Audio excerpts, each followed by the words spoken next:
Last time on Square Roots, we meet a magical little boy, go on an adventure through some ruins, and spy on women in a locker room. Because of course we do. Come on.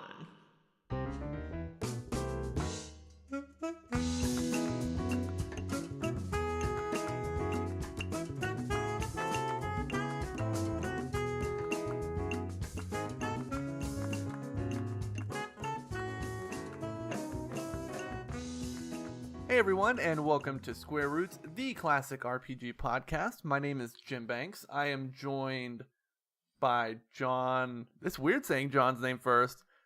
John Gadwin Brandon.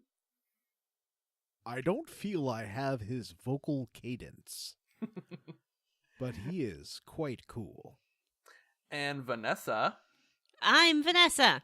And also, in case you didn't already know, Matthew is conspicuously absent tonight. I think he got thrown off of the end of the world, and he's dead now. He didn't make it. Sorry, Matthew. He'll be back. He will be back. Matthew always comes back. Mm-hmm. He'll just have like a new scar or an eye patch or something. Mm-hmm. Yeah. Also, just a quick bit of news that we will get out of the way early. We launched our Patreon.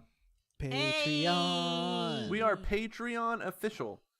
Wow. Patreon. So, yeah. Patreon. We've had some Patreon, listeners contact us me, and ask us if we were ever going to Patreon. launch a Patreon, and we have. So Yeah. if you're so inclined, if you want to support the show, you can become a patron at patreon.com/Square Roots Podcast. Jim, I am a random stranger. I don't know your name. What is a Patreon and how do I use it? Well, a Patreon is a platform in which you can support your favorite creative projects and their creators by pledging a small monthly donation to them. Can you cancel it? You can cancel it anytime. Do I have to, what happens when I pledge? What do I get? Well, depending on what you pledge, and by the way, I'm very glad you asked. We have multiple bonus tiers set up, so depending on which tier you decide to invest in, we're offering some bonus content like our new Level Up podcast, where we discuss gaming news, entertainment news, just kind of whatever's going on and whatever's piquing our interest at the time. We're offering perks like being able to vote on future Square Roots games. What? People are going to tell me what to do? We're gonna let you. Yeah, they're gonna tell us what to do. Oh. Yeah. What? How does that All work? right. Well, we're going to offer up a selection of potential games, and our patrons will get to vote on them. Oh. Let's see okay. what else. I like that idea. We've got discounts on future merchandise offerings. We've got on-air shout-outs. We've got what else? What else is there? I feel like I'm missing something. Well, you mentioned the 2 podcasts, right? Oh, yes, 2 podcasts. So we are also going to be offering our Square Roots Versus episodes where we all play a small, usually less than good game and then discuss it on our Patreon. And that'll be a lot more interactive with us taking suggestions on what to play next and that kind of thing. Yes. And then sometime in the future, I don't know if we'll do this every month, but Patreon will now be the new platform for the how do I phrase this? We're gonna resurrect Instant Classic on our Patreon sometime in the future. Whoa. For those of you that don't know what Instant Classic is, it was the podcast in which Matthew and I discussed a recent game and then decided if it was in fact an Instant Classic or not. Yeah. I think we'll probably end up trading off probably I'll sort of run the Versus episodes and then Jim runs the Instant Classic episodes or something like that. Yeah. And I'll run the world. Yeah, you will. Yeah. Yeah. Who we're runs still- the world? Me. We're still kind of Me run the world. figuring this stuff out, but we've already got quite a bit of support and we are really amazed and flattered and honored, and thank you so much, everybody. This is way more than I thought we would get. And Me too. Yeah, the Patreon's off to a great start. We're on fire. Yep. We'll be the next I don't know who goes on Patreon. Lindsay Ellis will be the next Lindsay Ellis. Yeah, and also just so you guys know what your money's going towards, it's not like we're, going out and getting wasted with your dollars and buying hamburgers and You can't? Starbursts. I mean, we could do that and we might, but mainly the podcast dollar, or I'm sorry, your Patreon dollars are going to helping to keep the show hosted and alive so we can continue doing it. It's eventually going to fund some new equipment so we can continue to increase our quality as we put out our new shows and our new episodes. Jim does need a new microphone. He does. I want one of them thingies what round and go in front of your microphone and makes you sound less sibilant. Pop shield. A pop shield. Mm-hmm. Sibilant. We're all gonna get new pop shields. It's gonna go towards merchandise. It's gonna go. Who knows, man? The sky's the limit. We have so many ideas for your generous Patreon dollars. Who knows? Maybe we'll even get enough money to where we can actually all be in the same place and record for the first time. What? No. Face to face? Face to face to face to face. So if we all do that, I guarantee you we will all play Final Fantasy Crystal Chronicles and record it. Ooh, man. That's a 4-player game. Or we could play Phantasy Star Online GameCube version. Whichever. We'll have a vote on it. We'll have the Patreon subscribers vote. Yeah. Yeah. That's a great idea. I know. 4-player RPGs are the best. Yeah, everyone. So sign up for the Patreon. We are eternally grateful for anyone that even considers it. But we are excited about the potential of our Patreon dollars. We're excited about the new content that we're going to be delivering. And we're really excited to have a new platform to interact with our listeners on. And we won't be going on like this every episode, just this first one. This is just our announcement. Yeah, it won't change really how the episodes work or anything like that. We're just moving bonus stuff to the Patreon and adding more content. Yeah, and we ain't trying to badger no one because we have all been in tight financial situations ourselves and totally understand if you can't contribute. We want you to keep listening anyway, guilt-free. There are no $200 levels because we aren't greedy Guidos like Mr. Well, I won't say his name. But it rhymes with Bessie Bourne. Oh, we should bleep that out because he might be our boss one day. Yeah. Also, fingers crossed. And by the way, just want to put everyone at ease. Square Roots will always be on the public channel. We'll never put your sweet Square Roots content behind a paywall. We just want the Patreon to give us the leeway to continue offering Square Roots free and clear, just like you've always known it. And also, just give if you can't pay, if you can't really budget it, that's totally cool. Vanessa was saying this before, but I want to reiterate: don't overpay if you can't. If you can't support it, don't go crazy. I know people want to support, but I went over crazy with Patreon and was I had $100 a month Patreon bill for a while, and I had to reduce it because that was stupid, and I couldn't afford it, and I was going into debt because I wanted to support all the stuff I like. Don't do that. Don't do that. So give what you can afford. If what you can afford is just saying your show is great, and then just give us a review, and that's totally fine too. Or if you're too shy to give a review, it's okay. We love you anyhow. We do. In that friend kind of way. It's not gonna get intimate. No. All right, everyone. That is the end of our pitch. Again, if you do want to contribute, you can find our Patreon at patreon.com/SquareRootsPodcast. Thanks, everyone. All right, back to it. I think I still need to explain exactly what we're doing here. We are a podcast that plays and talks about your favorite classic RPGs one chunkarino at a time. Like a book club, but for video games, and we don't read, we interact with interactive entertainment, and we don't sit in a circle and talk about it. We record a podcast and put it on iTunes. Some Google games Play. we do have to read because they aren't fully voiced, and they have text instead. I had to make up voices for all those Phantasy Star characters in my head and on my stream, because sometimes I stream on twitch.tv/JohnnyBarnstorm, and those videos go to our Square Roots YouTube page.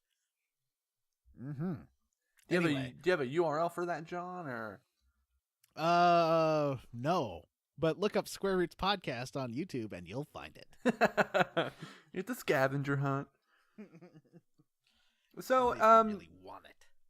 And see, what are we doing? We're playing Grandia. Level up. Well, we should explain we are playing Grandia. We're still playing Grandia. This is episode 4 of our Grandia coverage. Is that right? Mm-hmm. Yeah, I think we're going to end up with 9 episodes. That's what This game is longer than I remember. I'm all the way on maybe halfway through disc 2, and it's like, man, this game just keeps on it going. But y'all, I got super into this game, this chunker. Ooh, Really? It finally clicked I can't for wait you? for you to tell us about it. It did. Things got weird, and I liked it. All right. Yeah, so let's get into it. But first, let's talk about how we leveled up.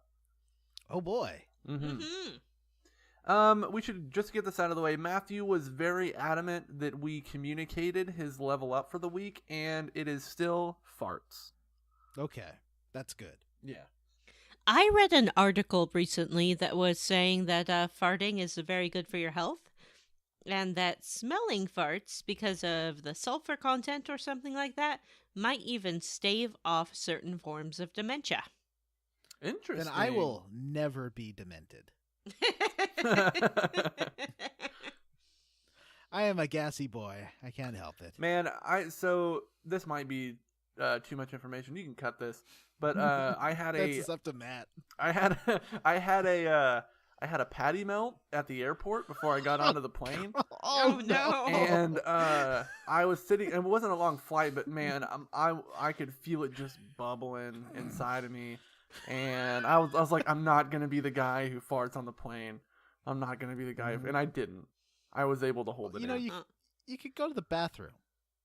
I wouldn't call it a phobia, but I do not like airplane bathrooms, and I will go out of my way. I will put myself through physical pain to not have to go inside of one. They're funny very story. small. I was afraid of them when I was 17 in one of my first flight, and it was a transcontinental flight. Ooh. And by the time we got down, I really wanted to go to the bathroom, but my dad was being really angry and wouldn't let me go to the bathroom because he thought I'd get lost in Heathrow.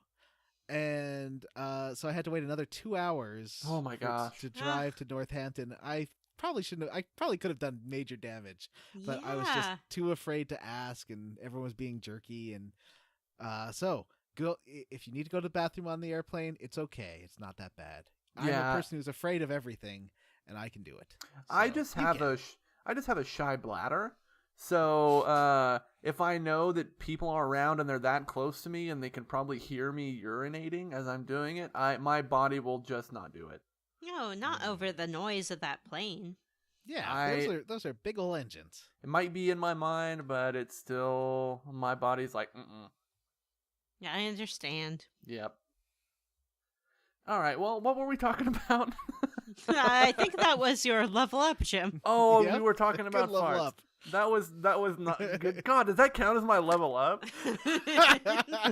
What have I done?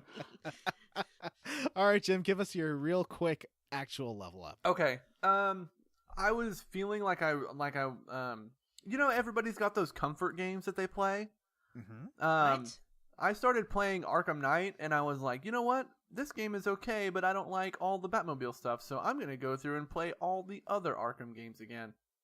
Mm. Nice. So I bought the Return to Arkham bundle that's on for the PS4. And Which one is your favorite? I like Arkham City the best. Really? Yeah. I like Arkham Asylum the best. I like Arkham City as well. I know people didn't like it, but I thought it was fun. I actually really like Arkham Origins too, which is I've never played that one. That one's pretty good, but I like Arkham Asylum, but it's all very samey, and I like how diverse Arkham City gets. I just found Arkham City was too big, and I felt anxious Like I didn't know what to do next, and I would get lost, and I just didn't know what to do, and I found it very hard. I could. I see think I that. didn't know how to do Batman's stupid slide under a door thing, and that got me stuck there for like a month. In that Oh game. no. Oh man, yeah, that's tough. I think Arkham Asylum did some of the most clever things I've seen done with video game design in playing with the fear toxin and how that affected Batman. Oh Ooh, yeah, I liked kind that of a lot. Manipulated it so it affected the player as well. It was great. That was really cool, and I was still taken aback because I played through all of Arkham Asylum between Friday night and Saturday. And wow. I know, and I was still I still almost reset my PlayStation when there's a fear toxin segment that begins with the game and it looks like it breaks, and then it looks like the game just restarts, but instead of the bat signal that you see on the title screen, it's the bat signal turned into Scarecrow's face. So if you're not paying attention, it just looks like the game is reset. Interesting. Yeah, I thought that was it's really great clever. because it plays into that player fear of like, oh, all the time I spent, and it got me the first time too, and it was wonderful. Yeah, it was great. Did Scarecrow make you put your controller on the floor so it could move it with his telekinetic powers?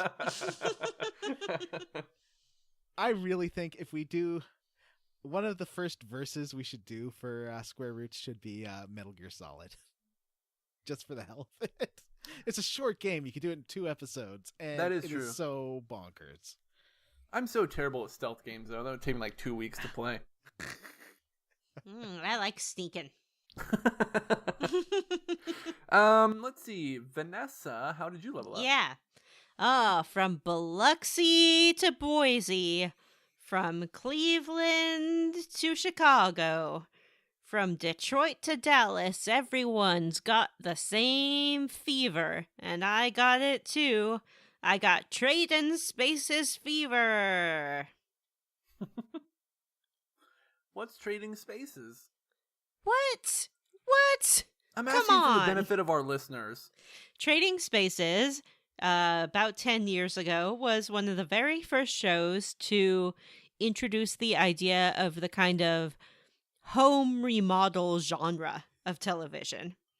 And it was hugely popular. It started out airing in an afternoon, I think, just on, I don't know if it was even called HGTV back then. I think it was on TLC.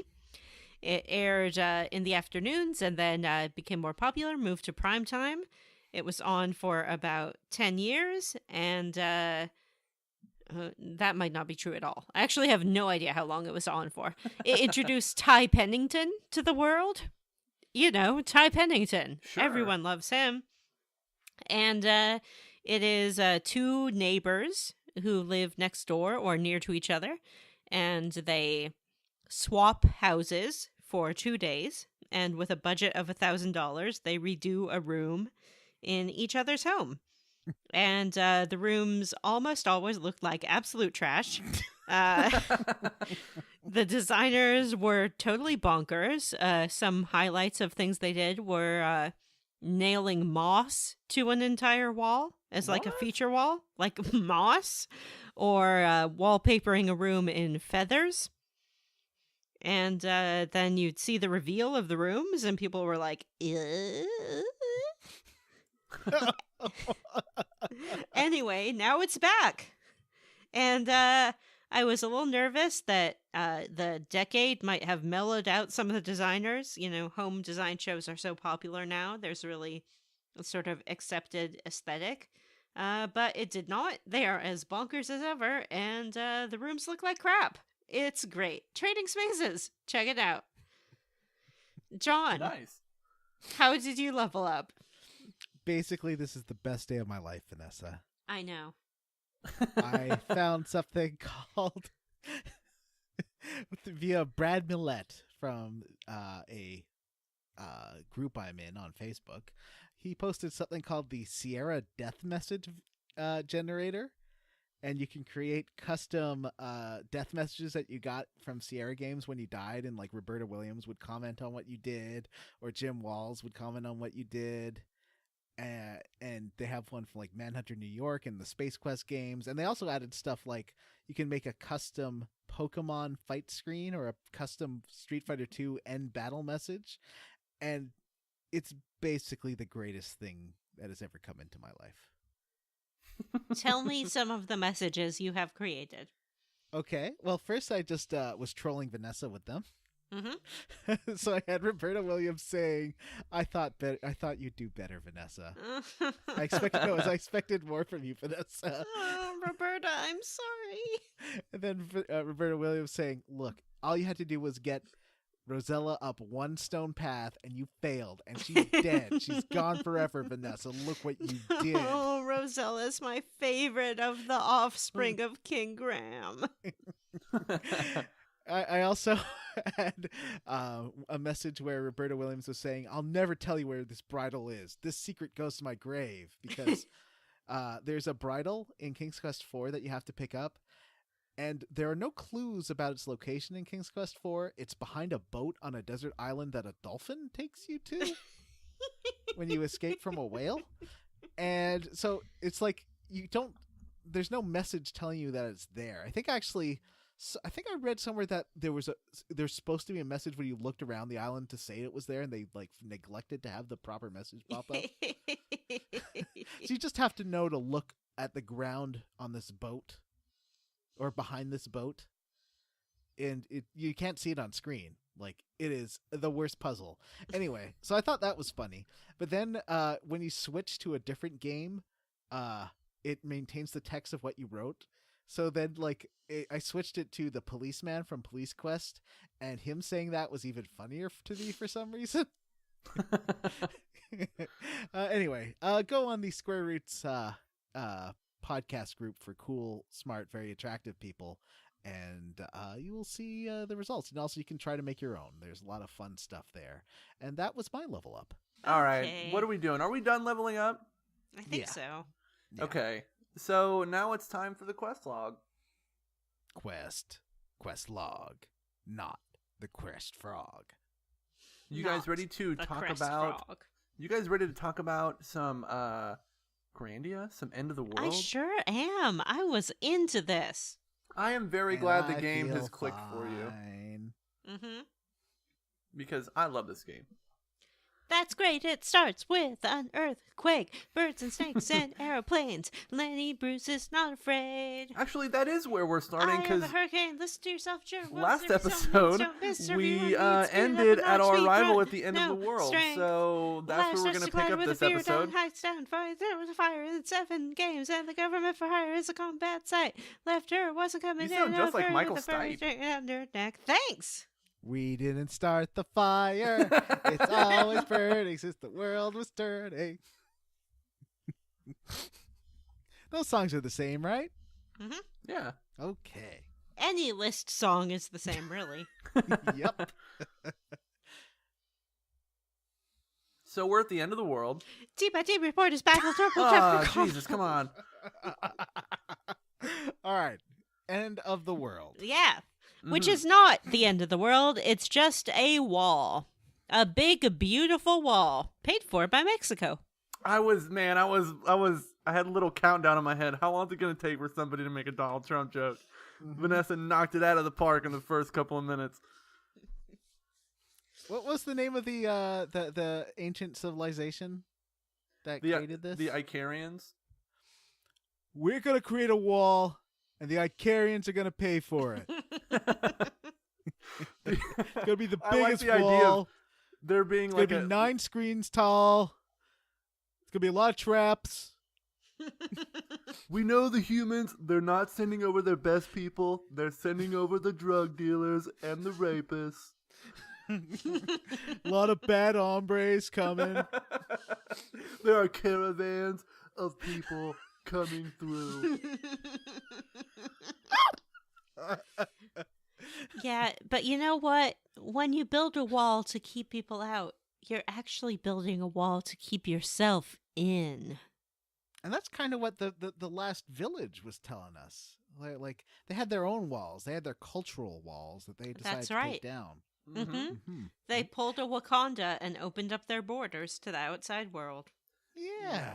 And by violently inserting ourselves into their society, we change their outlook on life. Yeah.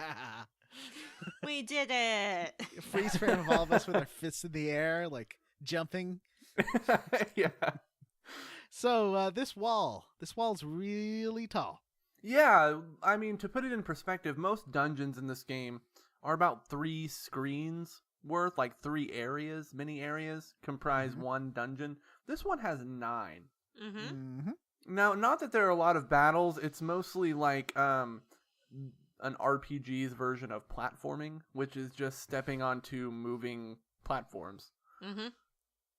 There was one brick with a treasure on top of it, and I couldn't figure out how to get that thing. Like, it was a thwomping brick. Yeah, I couldn't get it either with the bag of gold. Yeah. I think it's impossible. Aren't those bags of gold like 500 GP? Like, there's no real point to getting them. Right. But I still wanted to get it. I know. Of course.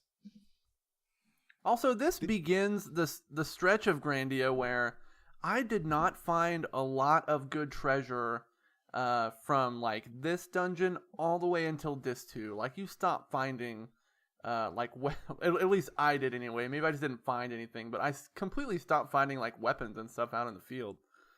Yeah, same. I found some, but they were not as good as what I already had. Yeah. I think I found a good piece of armor or maybe a shield in the Typhoon Tower.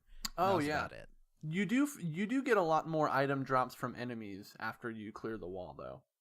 Okay. So we make our way up the wall. Actually, in one of these battles in the wall was the first and up to this point only time I've been party wiped in this game.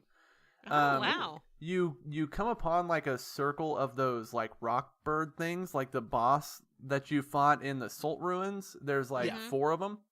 Yeah. And I got ambushed by them. Just some unlucky ambushing, and they completely destroyed my entire party. Oh, no. One Big thing I bummer. don't like in this game is if there's 2 groups of enemies next to each other, sometimes if you fight the first one, the second one doesn't get drawn into combat, and then your party's in the middle of that second monster, and you're trying to walk away. If you try to walk away from it, it triggers and ambushes you. Like, there's just kind of a weird design flaw with that. That gets really frustrating later in the game when there's another like military base, and you'll walk into a room and it looks like 3 soldiers are talking to each other, so you go to fight them and you fight 3 soldiers, and then you go back to the field and there are 2 soldiers left, so you have to fight 6 more soldiers in order to clear the room. I've been thinking about comparing and contrasting this game with Phantasy Star.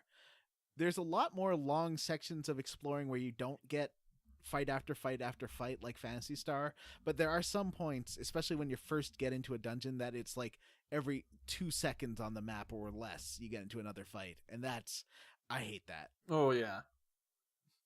That's real bad.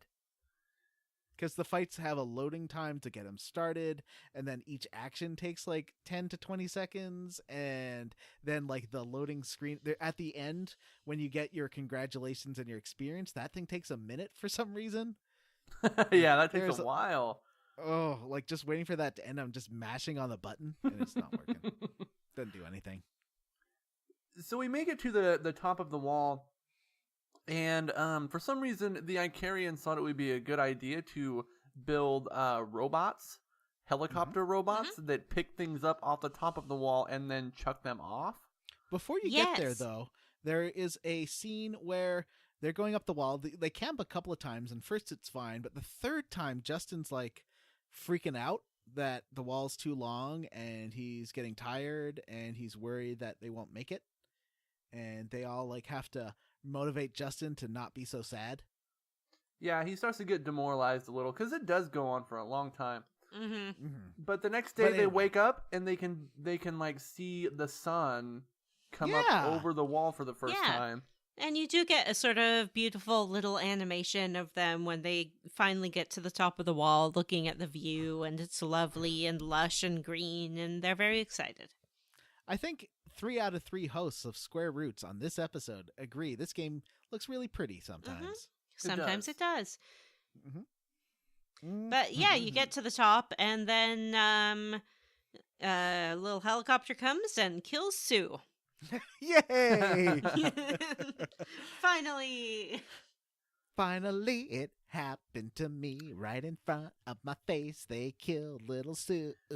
This is a very Trumpian thing, though. Like, if somebody had the audacity to climb the wall, there were things on top to just toss them back over. Yeah, it just grabs her with its little claw like a grabber in a toy machine and chucks her over the edge. And Finally, Sue came along. We take our little claws and drop her down. and Justin and Feena just watch helplessly. She can't survive it. 6 o'clock TV hour. Don't get caught in the Typhoon Tower. Burn, return. Listen to yourself. Churn. Lock him in a uniform. Book burning. Blood lighting. Every motive escalate. Automotive incinerate. Light a candle. Motive step down. Step down. Watch your heel. Crush. Crush. That means no fear. Cavalier. Renegade. Steering clear. A tournament. A tournament. A tournament of lies. You know, REM put out a lot of albums. They sure did.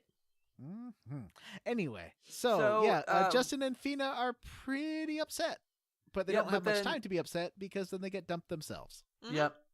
And they wake up at the base of the wall on the other side, and miraculously, they're all not dead.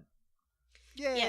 Yes. Well, by all you mean Justin and Feena, because Sue we wake is up not and there because she is definitely dead. Yeah, no sign of Sue because she is dead. Well, there's one sign. There's a shoe. A Sue shoe. We do. So we make our way. We're in the Valley of the Flying Dragon. Is that what they call this place? That's it, right? Mm-hmm. Sounds right to me. All right. So we make our way around. Valley of the Annoying Encounters. Yeah, there's a lot of encounters here. If I had to fight one more plot mold, I was going to break my Vita in half. I just kept saying it in my mom's voice when I was streaming it. Oh, it's a plop mold. Hello, plop mold. But we make our way through the valley and we come upon Sue's shoe. Mm-hmm. And we make our way a little further. Much like the shoes we found in Phantasy Star 4 when we were looking for that little boy. It's true. Mm-hmm. It does seem like any time a child gets lost in a game, their shoes are the first to go. Same in movies, too. There's little kids' shoes all over missing or kids' a doll. movies. Sometimes a doll. Yeah. Yeah, that's true. Yeah. And then we make our way a little bit further, and we find Puffy, who's freaking out because Sue is in danger. Puff, puff. Puff, puff, lead you to smashed corpse.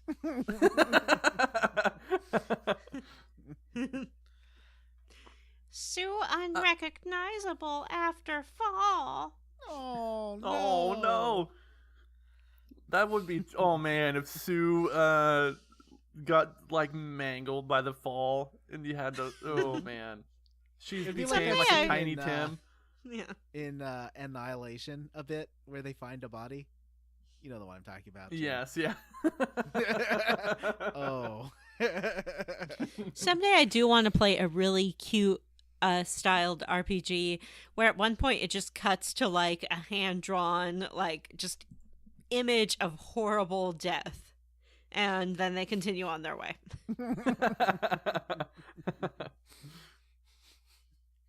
Well, that's what you get when you bring a child along this scale, like a 10,000-foot wall.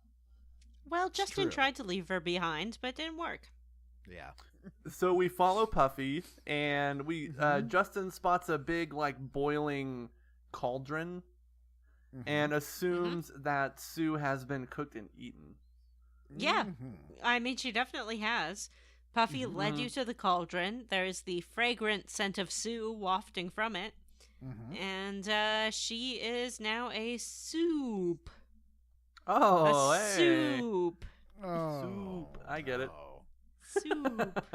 And then Gadwin shows up, this big, beefy knight guy in armor with a big sword. He's terrible. I do not trust him. He seems very, very evil indeed. He says there's no soup left. He ate it all. Justin assumes that he has eaten Sue. Yep, because the sweet smell of Sue is wafting from his breath. And Would we you call it challenge him to a sewage? fight. Mm-hmm. Yes, sewage is on his breath. And Justin challenges him to a fight, but unlike Feena, who was one level above us, this Gadwin actually has it going on. He's like level 30, something like that. Yeah, he's I think 30 when you start. He is. He's actually a high level character. Yeah, because my characters at that point were like level 12, 13 still, something like that. Mm-hmm. So he beats us handily. But it turns out he actually did not kill Sue. Sue is still No. alive. What? So it was all a big misunderstanding. Poor Justin died for nothing. Yep. Yeah, Because he 'cause I does, was of trying to- course, kill Justin with Yeah. his. He just kind of stands there and lets Justin wail on him, and then unleashes a mighty mega attack, and Justin dies. Mhm. Which is pretty cool. That's a pretty cool animation, his dragon cut thing. Yeah, I used that a lot afterwards. Let's see. And then what? Oh, and then he joins your party. Mm-hmm. What? Why? Well, he feels Because- bad that he killed Justin, so now he's going to take care of the ladies. Why? I don't remember. Why does he join the party? He wants to take you to Dite. Yeah, that he was part wants of to it. take you. He lives by himself, sort of in the woods, and in these. the most amazing house. Yes, he lives in a fish, and Yep, an anglerfish with the Mhm. lantern. mhm. And inside the fish is I know there's some cool stuff inside. And also the fish is built into the ground, but then like a few feet away is the tail. It's really Mhm. cute. It's a Mhm. super cute design. It's great. Oh, I know what. Like there was a sword, a giant like Final Fantasy style sword, and I think hanging off of it was some laundry or something. Mm-hmm. Yeah. It was Yeah, great. This the art design for his house was fantastic. Yeah. It's pretty cool. He's pretty impressed with these kids for coming over the wall. Mm-hmm. I have some theories about Gadwin being this large, strapping man because he's like, "Oh, come to my village. We'll help you out, and we'll tell you more about where you are." And in that village, everyone talks about how he doesn't like hit on ladies or anything. Yep, Mm. they sure do. A big old muscle man who doesn't hit on ladies. Yep. Eh? They're like, Gadwin, he only cares about his swordplay and not about the ladies. Mm-hmm. That's Mhm. true. There's even that like sexy doctor lady that he does not care about. Mm-mm. Yeah, she's in the village and she talks about some illness and she gets like a portrait and everything, but you don't really have anything to do with her right now. Nope. I guess No. maybe later. So You can always Gadwin tell in offers these to games who's important because they have portraits. Yep. yeah. So Gadwin offers to escort us to Dite. By the way, he is a knight of Dite. Dite He night? seems to be the only one. Yeah, seems to be And the I- only one. Do not Dite trust night, him. Dite So he's night. Bring he's out the a magic self-anointed of colored knight. knights. Mm-hmm. So we gotta do a couple more little Valley of the Flying Dragon areas, which is pretty annoying because it's super dense with enemy encounters. Mm-hmm. But I did get some good drops here though. I got the fire rod, I think it's called, for Sue and or Justin. Yes. I actually got like 3 of these. Mm-hmm. Now that counts as a mace type weapon, right? It is, yeah. Yes. Okay. I think that's about it. There's a lot of coins and stuff, not a lot worth, going out of your way for. Yeah. But we get to Dite, and Gadwin leaves the party and says he's going to go talk to the village elder. Mm-hmm. So you're left to just kind of go about your business. You can go speak to the medic lady. I actually had my favorite NPC encounter in the game so far in Dite. I think I know who it might be. There's a guy you can Does he- speak to in the northern part of the village who says that he bested Gadwin in a contest. Oh. And you go, "Oh, what was the contest? Did you beat him in a fight?" And he said, "No, I asked him a riddle." And you go, "A riddle?" And he said, "Yeah, I asked Gadwin, why is the sea so salty?" And Gadwin couldn't answer, and he said, "Because I peed in the water." What? And Justin's response was, "Yeah, I bet he was pretty disgusted." I thought your favorite. I think Vanessa and I have a different pick for best NPC of the chunker. Yeah, we should see if we have the same one, though. Is it Guido? It is Guido. Oh, Guido! I forgot about Guido. We met Father Guido Sarducci or whatever his name is. He's a little man. He's a me. He's not a man. He's like a rabbit. He's a little rabbit. And then they talk to him. Do not call me a rabbit. He does not like it to be called a Why rabbit. you are calling me a rabbit? I'm a Guido. I'm a What was his name? merchant. Like, what was the name of his species? It was something like weird. Oh man, I think I have it written down. Hold on. He is a moge. He's an emoji? No, he ain't more gay than me. Let me tell you that. Oh. As a more gay than anyone. He's a moge from Zilpadon. And he talks like Mario. Mm-hmm. Or I was thinking Jar Jar Binks. A combination of both, perhaps. It is, yeah. It is. I hadn't put that together. It is very Jar Jar. He says you he's also a know he's traveling gonna be an merchant, important but he character does not sell you because anything. He has a voice actor. Mm-hmm. But boy, is this... What did you make of Guido?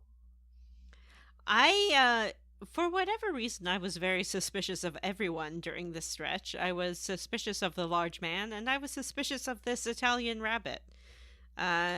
He reminded me of Nico, though, from Secret of Mana, because he is a furry type animal who seems to live for selling goods, though he does not sell you anything. And he's sort of enigmatic. He talks about Justin going on a journey and coming over the wall and all of this business, and then he's like, I gotta go, goodbye. I first played this game when I was maybe like 11 or 12-ish. And I remember playing it at my dad's house, and my dad just happened to walk into the room as Guido was being introduced. And he's like, is that guy's name Guido? So his name is Guido, and he's speaking like an Italian stereotype. Yeah. I don't know about that. It's not subtle. No. I mean, I don't know what to make of that. He's very odd. I'm sure he'll come back. He's the only one of his species that we have seen so far. And, yeah, he's a real Nico or something. But he also seems kind of, like, sneaky, you know? He kind of has a sly look in his eyes. He has two blue earrings. He does come back in a pretty big way later in the game. He looks a little bit like Puffy to me. So I was wondering if he was a grown-up Puff. He does also, he does say some cryptic things to Justin. He says something like I think he mentioned something about the Spirit Stone and says, if you have a Spirit Stone, you must have a big part to play in the events of the world and all this cryptic gobbledygook. So yeah, he does. He is. Sue's pretty enraptured with him because he's a cute bunny. Yeah, he's a short little bunny man, so Sue loved him. But he doesn't stick around for very long. He shows up and you speak to him, and then he leaves. Yep. And then I tuckered myself into bed because I was tired from a long day of climbing that wall. And then you wake up the next morning, and Gadwin is absolutely freaking out. Yeah, at first he says, I talked to the elder about how you came, and it should be fine as long as it doesn't rain. And then Justin, who has not gone outside, but I assume can just look out the window, is like, it's raining right now. And Gadwin loses his dang mind. Yeah, it turns out that the rain that was, I guess, instigated by Typhoon Tower is toxic. Yes, because there's a big toxic dump upstream or something like that. I didn't understand this. Was there like a curse that as long as it rains and Typhoon Tower is still a thing, then the rain will always be toxic? I wasn't really clear on the cause of this toxic rain, but they are a fishing village, and they explain that their fish will get poisoned if it continues to rain. And they say Mm-hmm. that it's never rained there before, which I'm not quite sure how that works because it is a lush jungle environment, but who am I to argue with them? I guess it just never rains there. Things are just different on the other side of the wall. Yeah. But the elder tells us that we have to do two things. We have to go and enter, well, three things. We have to climb Mount Typhoon. Is that what they call it? Mm-hmm. We have to enter and destroy Typhoon Tower, and we have to get some spear, The hero spear. the hero spear, and then bring it back to the village and insert it in their hill. Mm-hmm. At first, they're going to send, what's his name, to go by himself. Gadwin. Yeah. But Gadwin says that you have to have two people to go to Typhoon Tower. And Justin volunteers, of course. He does, yeah. And this is one of the dozen times that he does this in this game, where you go to a place and they say, oh man, this thing is going bad, and Justin's like, hey, I'll fix it. Mm-hmm. He's like, I'm good. I got it. Yeah. No worries. So we have to But make I our way admire to... his can-do attitude. He does. He has a very positive, optimistic, can-do attitude. Mm-hmm. So we make our way to Mount Typhoon, which is like kind of my least favorite dungeon in the entire game. It's not great. It's full of poison water. And it's Which super you have to hard to avoid. find your way around. Yeah. It's pretty trying to confusing. it's trying to push you uphill. Mhm. But with the way the camera looks down on the landscape, it's hard to tell where the slopes are. And if Yeah, you're the actually graphics going just up, are so not everything good just enough. looks flat all the time. You never know if you're going up or not. Mm-hmm. And the enemies there's some normal got kind of monsters. There are the monsters here. They're very similar to the ones in the Valley of the Flying Dragon. They're just a different color. But they can inflict plague on you, which I They did can. not like. I was never sure what exactly plague did. Me neither, but it seemed like it wasn't good, so I did use a vaccine whenever I got it. They did, and they are very generous with the vaccines here. Mm-hmm. They're dropped constantly. And eventually you make your way up the mountain enough to where you start to see little settlements. Mm-hmm. And you commit genocide. You do. You kill, you murder the Klep, who are a race of, like, violent bird beings. Are they violent, or are we the violent ones? I mean, we kind of just wander into their village and start attacking them. That's true. They could be peaceful. We just drove them to violence. Yep. And they live in tents, which is kind of interesting. You can go into them, but you cannot see inside them. But there is some stuff in those tents. Did you find those? I didn't find anything but money and maybe a mana egg. Yeah, not very fancy stuff, but you basically just have to walk around inside the tent mashing X until you pick something up. Mm-hmm. Yeah, there's a few things here and there. Mm-hmm. How did you feel about the Klep? I thought they were really cool at first, but then the sounds that they constantly make got really annoying. I was playing it on mute. Oh, they make like a cawing sound constantly. Oh, Yes, like every couple of seconds. Yeah. Oh dear. Like ah. I liked them. They reminded me of Jim Henson type creatures. Skeksis Maybe a Skeksis. from Dark Crystal. That's too Skeksis for this game, though. Nice. What? But we kill them all. Even though we are the invaders into their territory. Right. And then we go to the tower. Mm-hmm. How'd you guys This, feel about the tower dungeon? Because there's a lot of stuff going on here that is not present in other dungeons. I didn't like it. There was too much stuff going on.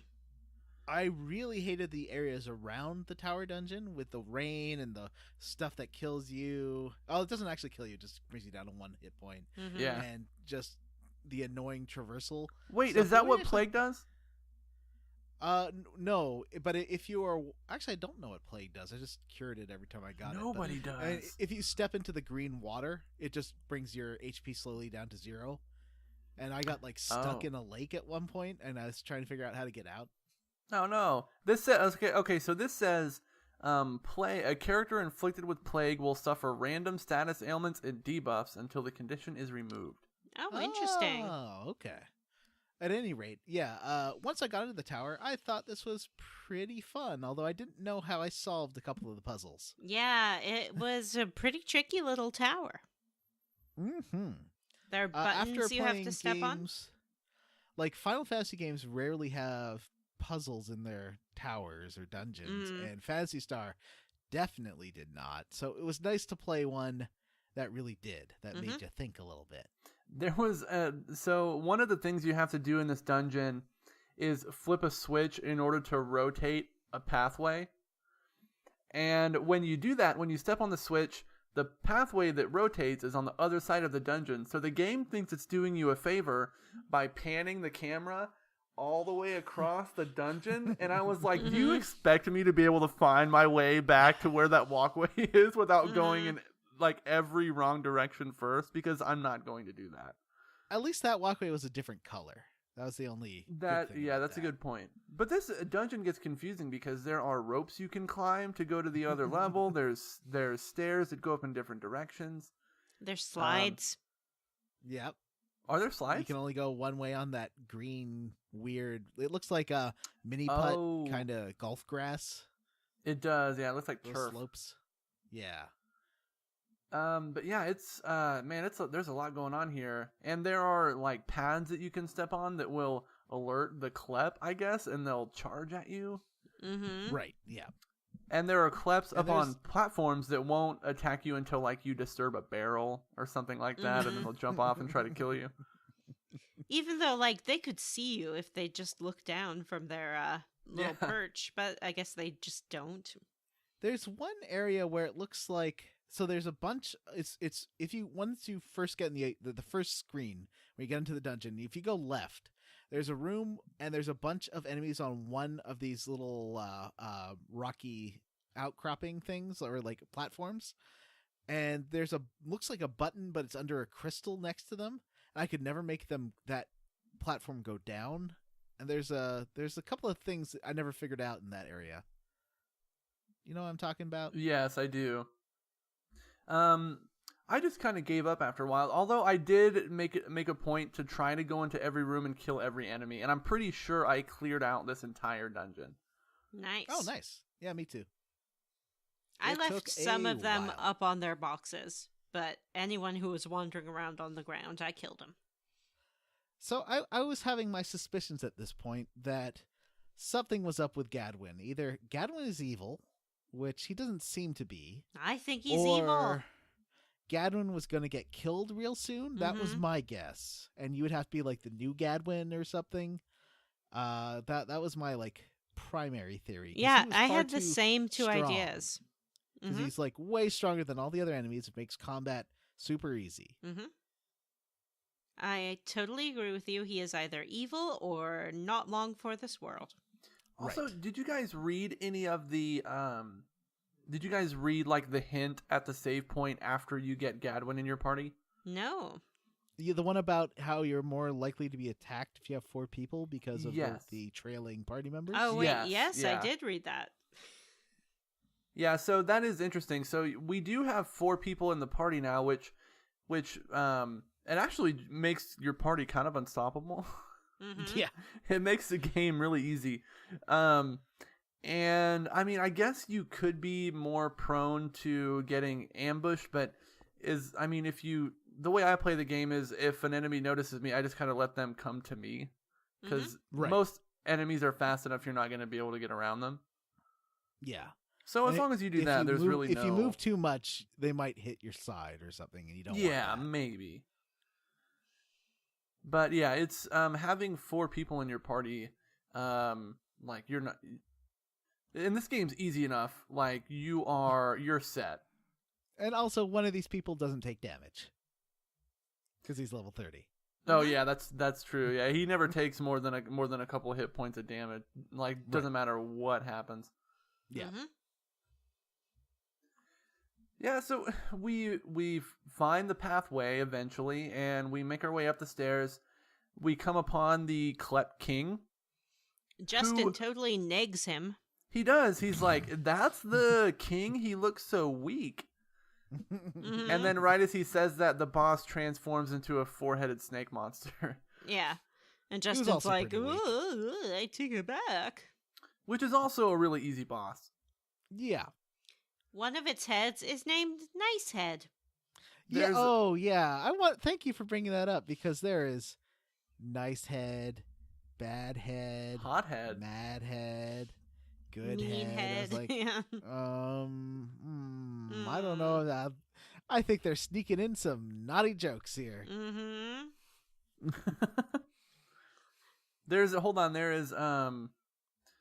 See, this boss is called the Hydra. There is, oh man, where does it say the heads? Peril Head, Hot Head, Awful Head, and Nice Head.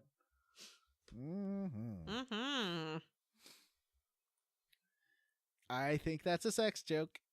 I killed them all except for Nice Head. I didn't want to kill because it seemed nice. Wait, that's the the one healing that's one. healing the other heads. Yeah. You want to kill that one first, Vanessa. No, I didn't do it. I killed all the other heads and then I killed the body, and it probably took longer than it would have if I had killed Nice Head. Because Nice Head's like healing everybody. But Nice Head is nice. I didn't want to kill him. Mm-hmm. I don't want to kill a Nice Head. Mm-hmm. So let's see. So what happens? We kill this guy, which is great. We kill him, and a stairway opens up to like the top of the tower. Mm-hmm. This is where things get really weird. It's really Mm. weird. And Feena has Yay. been a little weird about Justin and Gadwin the whole time. We didn't really get into that. When Justin and Gadwin first meet, Gadwin says to Justin, "Hey, let's make like a bro pack that we're going to be bros for life." And Feena's like, "Don't make a bro pack with this guy who you just met." And Justin's like, "I'm going to make a bro pack." And he says a man-to-man promise. Yes, it is a they make a man-to-man man-to-man promise. I was like, Well, first of all, he's a teen. Mhm. But Justin is into it. He is into making man-to-man promises with Gadwin. And they kind of promise to like always be there for each. I don't know exactly what they're promising each other, but Feena is not having it. It's Mm. a man-to-man promise. Mm-hmm. So they get to the top of the tower, and there are two paths that you can take. Mm-hmm. The path you take and the path not taken. The choice is up to you, my friend. And Gadwin explains that he's going to take one of the paths, and then if he dies, the other path is obviously the safe one, and Justin should take that path. Yeah, That's good thinking. you read this stone tablet, and the tablet says that whoever the hero is has to either take the enter the mirror of the moon or the mirror of the stars. One of them has the hero spear behind it. The other Mhm. kills you. Mm-hmm. Oof. So Now- Gadwin says, "Hey, this is why I came here. I'm gonna do this. If I die, whatever. You guys go through the other one." Yeah, and there's no risk to Justin because if Gadwin is dead, then the other path is safe. Mm-hmm. And so Gadwin goes to take his path, and he's too large to fit through the mirror. Yeah, he is. And This then is when he... things get real interesting. Yeah. So Justin decides that he's gonna do it. Feena gets a little broken up about it. Mm-hmm. Mm-hmm. She thinks that it's not his responsibility and that he's being too reckless. And that he's basically not being responsible considering, he's with their group and he's just not being very considerate. Mm-hmm. Then she throws herself at him. Does she? Literally. Mm-hmm. Wait, what do you mean? There's like a weird animation where she says, "No, you can," and then like jumps on him like with her head on his chest and like, arms wrapped around him. And then she wants to go, I guess. Mhm. But, she wants. can't Justin because compromises by saying, "You can pick the mirror I go through." Yes. Mhm. Although Justin had tried to choose for himself. I have a bone to pick that I ain't never picked before about this game, but I've had it since the very beginning. Okay. Mhm. Sometimes you get an option of what you're going to say, but I'm kind of a quick reader, so I read the dialogue and press X to advance it. But occasionally it will like switch to the option and then it will just think that I've picked whatever the first one is, but I haven't actually had time to like read through it. Yes, that happens to me quite a bit too. Mm-hmm. That's my bone. It's been picked. Carry on. Now, I chose the wrong one, it turns out, but that doesn't seem to matter No. How do you know if it's the wrong one? because it's not the one that they end up going through the mirror of stars, and I chose the mirror of the moon. Which I seems think I like chose a the moon one, pretty too. obvious choice. Like stars are sparkly and good, and the moon is usually used to connotate danger or deception.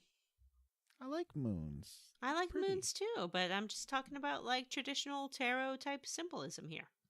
I didn't know that. Hmm. You don't remember the moon guy from Persona? The gourmand king? Oh yeah.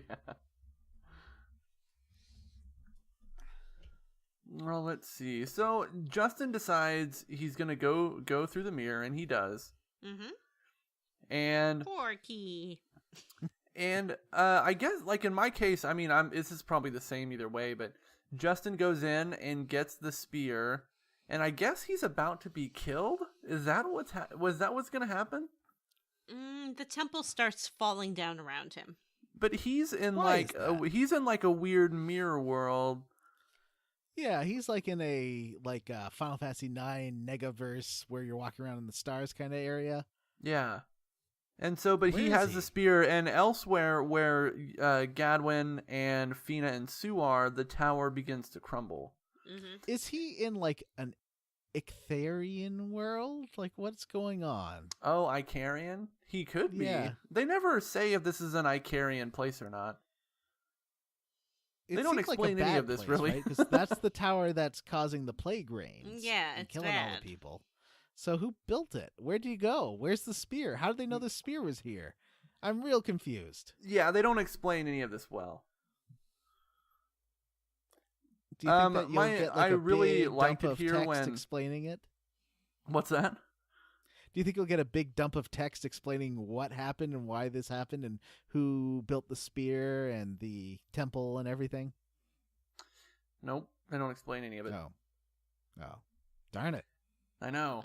I really liked it here as everybody decides that they need to escape the tower, and everyone's concerned about Justin, but Gadwin picks up Sue and Feena and runs out of the temple, which I thought was funny. Mm-hmm. Oh, yeah? You think it's funny when people have their agency taken away? No. Yeah, I do. He was helping them. He's a hero. Wow. Sometimes you have to save people from themselves, John. It's called Yeah. white knighting. Yeah, that's what he's doing. Pretty literally, because he is a knight, and I guess he's white. I don't know. He seems whitish. I don't know. He could be. Beast man. Sure. So we make our way out of the tower. You get a little cutscene of Justin in this weird little pocket verse, and his spirit stone, as things are kind of collapsing, the spirit stone starts to react. Mm-hmm. Right. And then it kind of cuts away, and everyone outside of the tower is they're starting to lament the loss of Justin. They're sure that he's dead. And he just gets zapped out of the tower. He just appears. Mm-hmm. I have so many questions. Okay, what are they? Where was he? In the pocket verse. Where's that? In his pocket, duh. In his pocket. All right. Well, maybe I'll assume our questions eventually get answered. Eventually. There's something going on with this spirit zone, and probably his dad is really alive, and he's gonna be like, Justin, you found me at the end of the world, blah, blah, blah. All right. This just seemed very weird. It was weird. A total, well, everything's kind of taken a Disc 3 crazy kind of turn since he crossed that wall. That's why I've been enjoying it, yeah. Yeah. I mean, Sue died twice already. Oh, yeah. Vanessa does have a well-known hatred for young children. Mm-hmm. I hate those sticky-fingered scallywags. Little kids are sticky. She's sort of modeling herself as a Miss Hannigan type. Mm-hmm. Little girls, every day I eat, sleep, and breathe them. So little. Some women are dripping in diamonds. Some women are dripping in pearls. Lucky me, look at what I'm dripping with. Little girls. All right, we're done, Jim. That was the Annie segment of the podcast. Yeah. Vanessa got her little bathtub gin bottle out. Yep. And, had a good soak. I did. So Justin appears. I've been to Buenos Aires. And everyone's overjoyed. I hunger for the Argentine. Sorry, say that again, Jim. Sorry, Justin shows back up, and everyone is overjoyed except for Feena. What's up with Feena now? She's just had enough. He was being so reckless, and he, I mean, there's a relationship budding here. There's a romance that's blossoming here between Justin and Gadwin. Yes, and a love triangle: Justin, Gadwin, and Feena.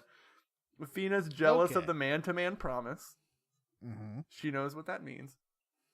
Mm-hmm. Well, I think that Feena thinks that if Justin doesn't have any consequences for his reckless actions, he will continue to act recklessly. And it's not fair. But every time he's close to death, he gets saved by the Spirit Stone anyway. Mm-hmm. So it's not like he's ever in any real mortal danger. That's right. Except during some random encounters if you get some ambushed and bad rolls or something. Yeah. But she slaps him right across the face. She gives him one right across the cheek. Because she's upset.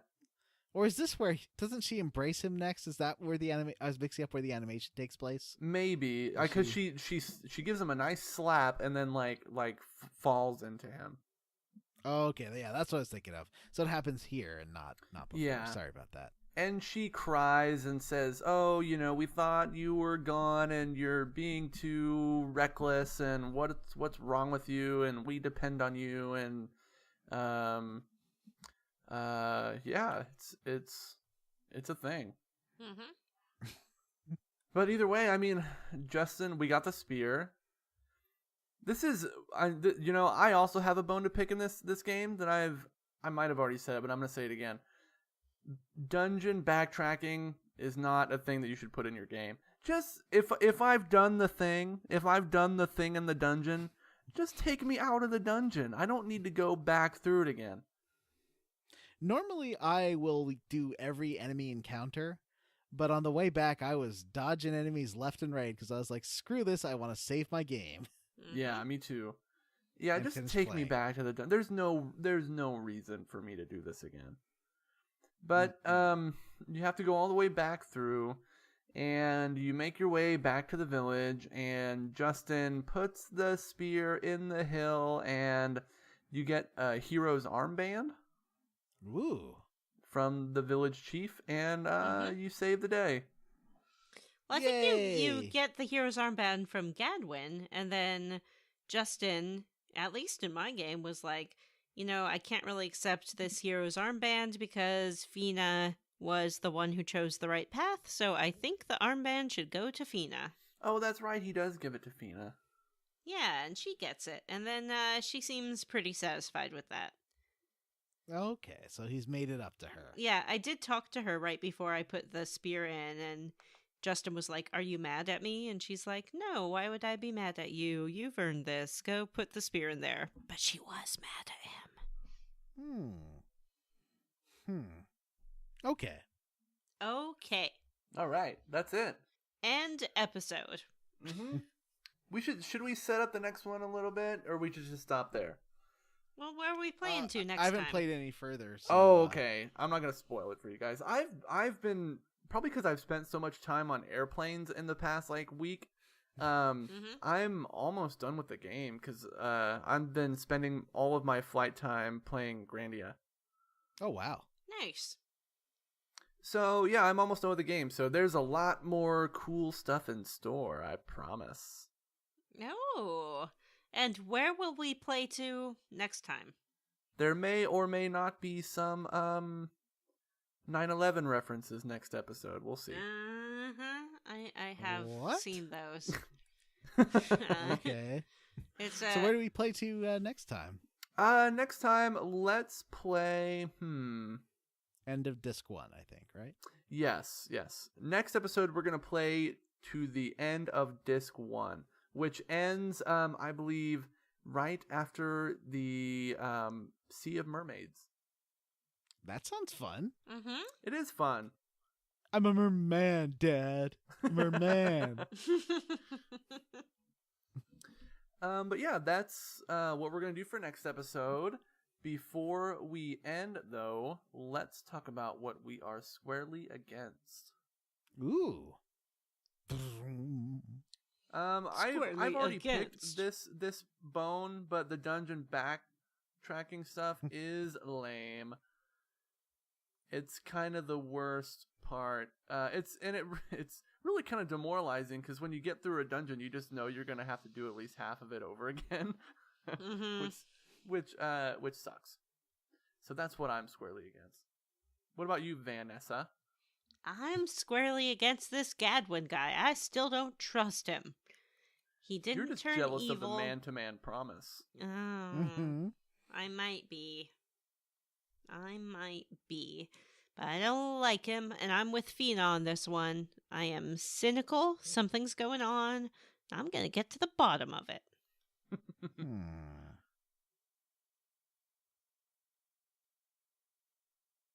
What about you, John? Well, let's see. I am roundly for who I will call competent Steiner, and that is Gadwin. He's a lot like Steiner if Steiner were not a total screw-up. I still There was contend that one Steiner was a case good of character. accidental fighting a good guy, but that wasn't Steiner's fault. He got attacked. Yeah. So it makes sense. And he didn't kill the guy, so that's good. That's true. No child murder done. I think he's making far too much soup, though. How's he going to store that? There's no fridge. He's gonna eat it all, man. He's a big guy. Yeah, he Yeah, needs that's to like- eat all that soup. Although, he claims that he ate all the soup and that there's none left, but the pot is clearly full of soup based on the animation. He's gonna leave it out for the plot molds. How many gallons of soup is that? A 20 lot. or 30? Yeah, it's like something 20 or like 30 that. Yeah, gallons. at least. Yeah. Maybe he leaves it out for those growly, Lucifer-looking guys that throw the balls at you. I did like those what do you call it? Golem type metal giant men. The big Mhm. burly rock men. I was like, "Hey, statue man, you look hot." All right, well, that is our squarely against. Like we said, we are playing through the end of disc 1 for next episode. So if you're playing along, be sure to make it at least past the Sea of Mermaids. Before we go, let's give everyone a quick reminder that they can come see us at our Facebook group, which is the Square Roots podcast group for smart, cool, very attractive people. If they want to backtrack their internet interactions by about 15 years, they can send us an email. It's squarerootspodcast@gmail.com, or they can tweet at us. We are at Square Roots Pod. Our opening theme is Charles Ritz's cover of the Sandy Beach of Gambo, featuring Alejandro Espinoza and Noah Benson. Our ending theme is a great vocal cover by Cyril the Wolf. Check out Cyril the Wolf's page and Charles Ritz's pages on YouTube. Links in the show notes. Now, I do owe you guys a couple of level ups because I know there's some on Facebook. I just didn't have time to write those out. So I'll have to do that next episode. But until then, please rate, review, and subscribe on iTunes or wherever you listen to podcasts. And if you screenshot your review and post it on the Facebook group or Twitter, I'll tell you how you leveled up. And we should do one more plug for our little Patreon, just a tiny little one. Hello. Sure. Yeah, and like we mentioned at the top, we have officially launched the Square Roots Patreon. You can take a look at the Patreon and all of the sweet bonuses we're going to offer at patreon.com/SquareRootsPodcast. Yay! Yay! All right, good job, everyone. For Square Roots, I'm Jim Banks. I am John Brandon. And I'm Vanessa. Wait, where's Matt? Farts. He's just a fart in the wind. Bye.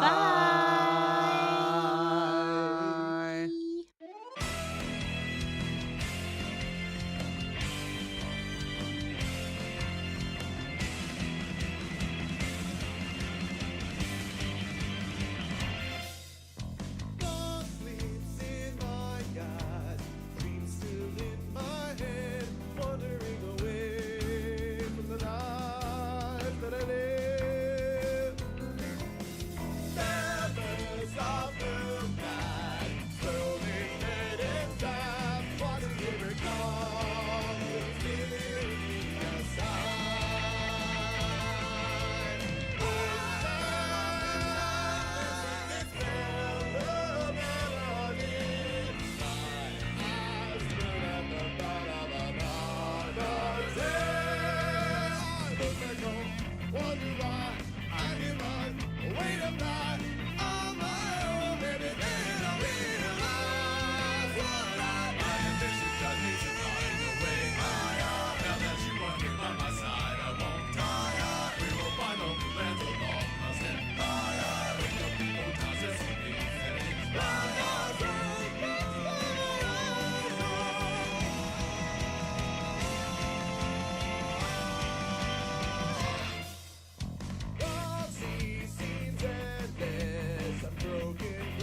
I lie about my food.